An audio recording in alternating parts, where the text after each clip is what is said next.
اس کے بعد اللہ رب العزت نے سلیمان علیہ السلام کا ذکر فرمایا ہے بہت ہی مختصر،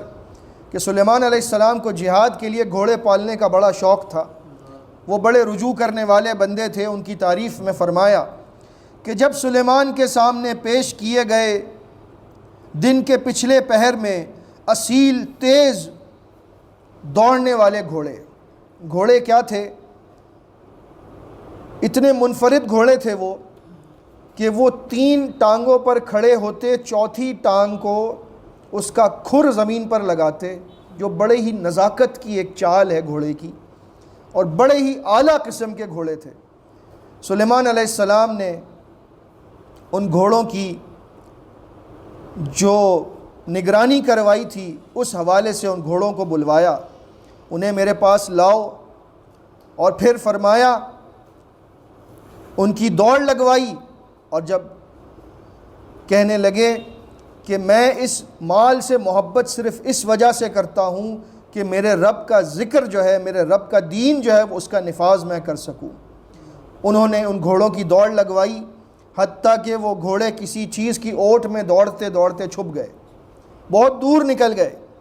پھر حکم دیا ردوہا علیہ، ان گھوڑوں کو واپس میرے پاس لے کر آؤ۔ جب وہ گھوڑے واپس لائے گئے تو سلیمان علیہ السلام اپنے ہاتھ پھیرنے لگے، مسح کرنے لگے محبت کے ساتھ ان کی پنڈلیوں پر اور ان کی گردنوں پر۔ نبی کریم صلی اللہ علیہ وسلم نے ایک مرتبہ اسی طرح کسی گھوڑے کی پیشانی کے بالوں پر ہاتھ پھیرا، اپنی انگلیاں اس کے بالوں میں ڈال کر ایسے گھمائیں، صحیح بخاری میں ہے، اور فرمایا الخیل فی نواصیہ البرکہ الی یوم القیامہ،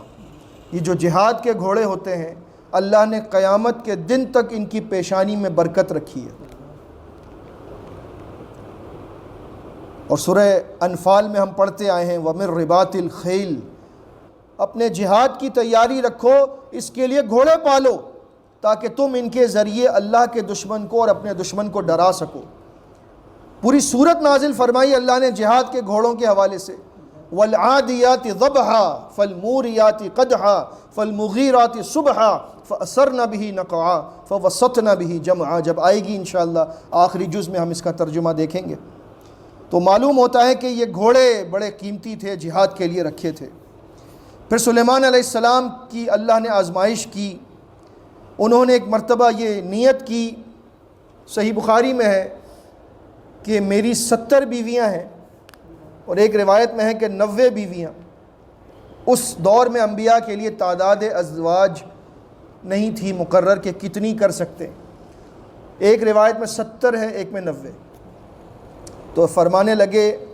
کہ آج رات ہم اپنی تمام بیویوں کے پاس جائیں گے، اور اللہ رب العزت ہر بیوی سے ہمیں ایک شہ سوار عطا کرے گا جو اللہ کے رستے میں جہاد کرے گا، یعنی 70 بیٹے ہوں گے یا 90 بیٹے ہوں گے، اور ہر بیٹا میرا اللہ کے رستے میں جہاد کرے گا۔ کیا تمنا ہے، کیا خواہش ہے۔ ساتھ والے نے کہا انشاءاللہ کہہ دیجئے، لیکن وہ انشاءاللہ کہنا بھول گئے۔ اپنی بیویوں کے پاس گئے، لیکن کسی بیوی سے بھی بیٹا نہ ہوا، حمل نہ رہا، اور ایک سے ہوا تو وہ بھی ایسا کہ ساقط ہو گیا، یعنی کہ بچہ اس کا دھڑ مکمل نہیں تھا۔ تو اللہ نے فرمایا وَأَلْقَيْنَا عَلَىٰ كُرْسِيِّهِ جَسَدًا، ہم نے اس کے تخت پر وہ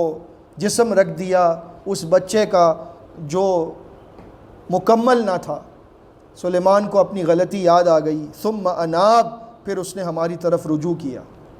پھر فرمایا رب اغفر لی وہب لی ملکا لا ینبغی لأحد من بعدی، اے میرے رب مجھے بخش دے، خطا ہو گئی، مجھے ایسی بادشاہت عطا فرما دے۔ ٹھیک ہے بیٹے تو نے عطا نہیں کیے، میری خطا، بادشاہت ایسی عطا فرما دے کہ جو میرے بعد کسی اور کے لیے حاصل کرنا ممکن ہی نہ ہو،